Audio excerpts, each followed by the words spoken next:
Hey guys, good morning. তোমরা সবাই কেমন আছো? আশা করি সবাই ভালো আছো। তো আজকে তো অষ্টমী, তো অষ্টমীর শুভেচ্ছা সবাইকে জানাই। আর আজকের দিনে লুচি না হলে ভালো লাগে না, তো লুচি, তরকারি আর খিচুড়ি আমি সকাল থেকে রান্নাবান্না শুরু করে দিয়েছি। রান্নাবান্না কমপ্লিট হয়ে গেলেই আমি রেডি হয়ে পুজো মণ্ডপে যাব অঞ্জলি দিতে। তো তোমরা দেখতে থাকো, সাথে থেকো। রান্না কমপ্লিট করে এখন আমি তাড়াতাড়ি রেডি হয়ে গেলাম। এখন মণ্ডপে যেতে হবে অষ্টমী দিতে, অষ্টমীর অঞ্জলি দিতে। তো এইদিকে আমি ফল কেনা হয়েছে আর কিছু আর একটু মিষ্টান্ন ভোগ নেব। তাহলে যাওয়া যাক পুজো মণ্ডপে। তাহলে যাওয়া যাক গাইস মণ্ডপের দিকে। চলো মহিত, বাইকে আসো তোমরা নাকি?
তো গাইস অঞ্জলি দেওয়া হয়ে গেছে, আমার বাড়িতে চলে আসলাম।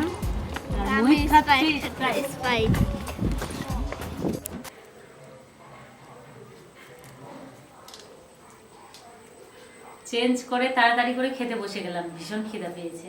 আর ভোরবেলা উঠেছি, তো ভোরবেলা উঠে এগুলো রান্না করেছি, তোমাদেরকে তো সবটাই আমি শেয়ার করেছি। তো ক্লিপটা আর লম্বা করছি না, তোমরা সবাই ভালো থেকো, সুস্থ থেকো, এই আশা নিয়েই আজকের ভিডিওটা আমি শেষ করছি। আটকে যাচ্ছি, এত খিদা পেয়েছে। তবে গাইস খিদা পেয়েছে বলে আমি চুড়িগুলো খোলার সময় পাইনি, কানেরটাও মালাটা কিছু খোলা হয়নি। তো খাওয়ার পর খুলবো। তো সবাই ভালো থেকো, সুস্থ থেকো, টাটা। টাটাও দিতে পারছি না, খাচ্ছি।